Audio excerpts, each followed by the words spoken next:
Imagine university burning for 3 months. Have you ever heard of a fire burning for 3 months apart from the hellfire?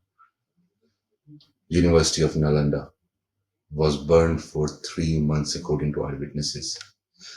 So 400 CE, it was the biggest university of the world, biggest monast presence ever. All the monks from the world were staying there. It was hosting more than 10,000 monks and other religious facilities at that time.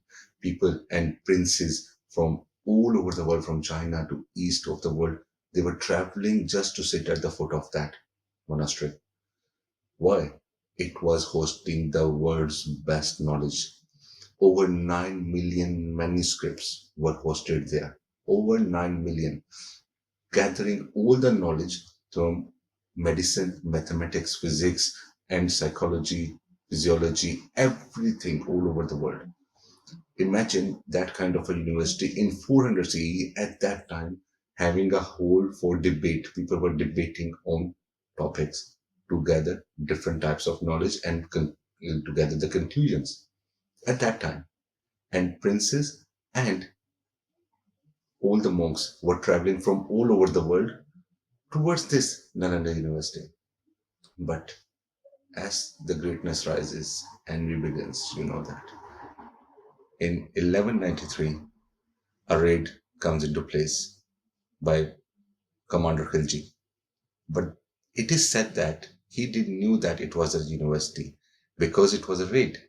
Obviously, they were raiding the facilities of that area. They didn't knew that it was a university. It is said. I'm not aware of that. And his people, they all torched down the whole building, the hallways of the university, and killed lots of monks. Some people were able to escape with some of the manuscripts, so they hid all of the manuscripts in some different places. And today, in 1920, when archaeologists found the remains of Nalanda University, they found piles of ashes. So that proves that these manuscripts were burned. That means we were going million years backwards just because of the burning of these knowledgeable manuscripts. The burning of the manuscripts, it shows that in all over the history, the knowledge is the key. That whenever someone raids some places or want to destroy even from any culture, anywhere, the first thing they hit is the brain. The brain, the knowledge is the main weapon that drives everything. That is why they stop that. They capture that. Any ruler. This is part of the history because they want to infuse their own dogmas into your mind.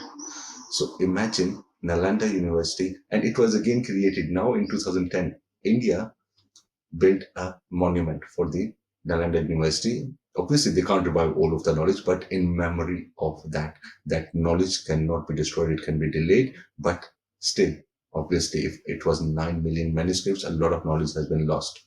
A lot of monks, they traveled, ran away from that fire and went to Himalayas. And today, archaeologists found the remains of those manuscripts that matches from Nalanda in Himalayas, where we say the monks reside. So imagine that proves everything correctly in with today's science. But the reality still stays there. Why knowledge? Why books? Why the most powerful weapon, intellect, has to be destroyed? And why you don't understand, you have to raise the level of your intellect to reach a certain level in life.